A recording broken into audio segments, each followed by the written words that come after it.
ini? Baik. Ya. Hari ini kita akan belajar bagaimana cara kita menghadapi suatu bencana. Bencana itu kalau di tempat kita yang pertama kan bisa ada kebakaran, oke?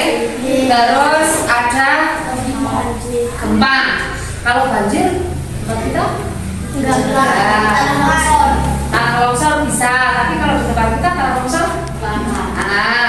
kalau gunung meletus ya tapi tidak ya, sebab tidak. Nah, kita nanti akan belajar bagaimana cara kita menghadapi atau bagaimana sih kita kalau ada bencana umpamanya gempa bumi, oke?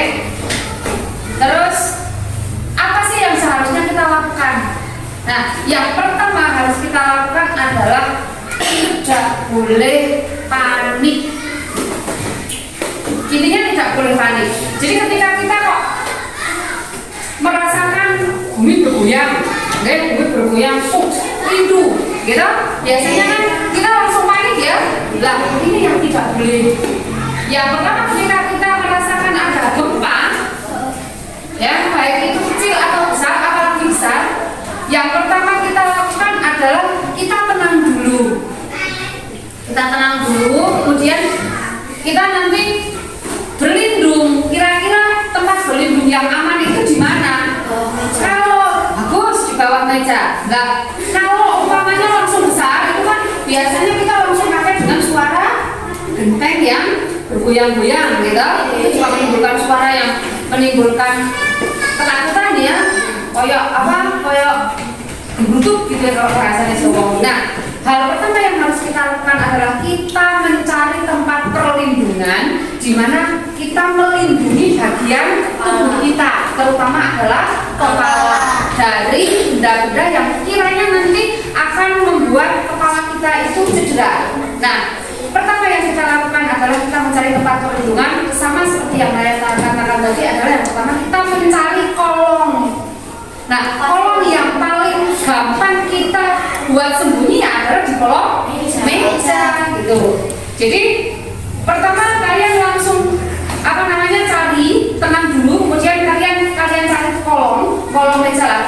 Kalian nanti bersembunyi di bawah kolong meja, sekiranya kepala ini nanti terlindungi, betul ya, itu yang pertama.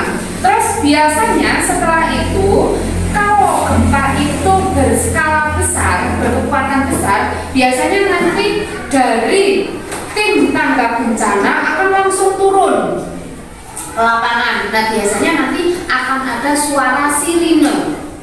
Nah, sirine ini nanti akan dibunyikan ketika gempa itu sudah agak mereda.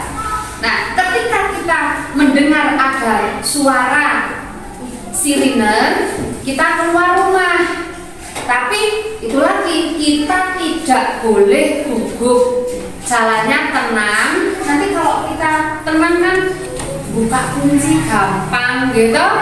Ya keringan, mau jendela kono kae urung tak tutup, bisa lewat jendela boleh, bisa lewat pintu boleh.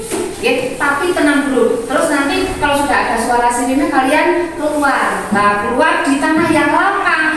Jangan di bawah rumah, jangan di bawah pohon. Nah, ketika nanti kok kita merasakan ada gempa lagi, ya kita bisa duduk, atau mungkin kalau goyangannya lebih parah lagi, kita bisa jongkok, bahkan bisa tiduran di tempat yang lapang. Sekiranya pokoknya kita nanti cari tempat yang aman, yang tidak di bawah pohon, tidak di bawah bangunan, seperti itu.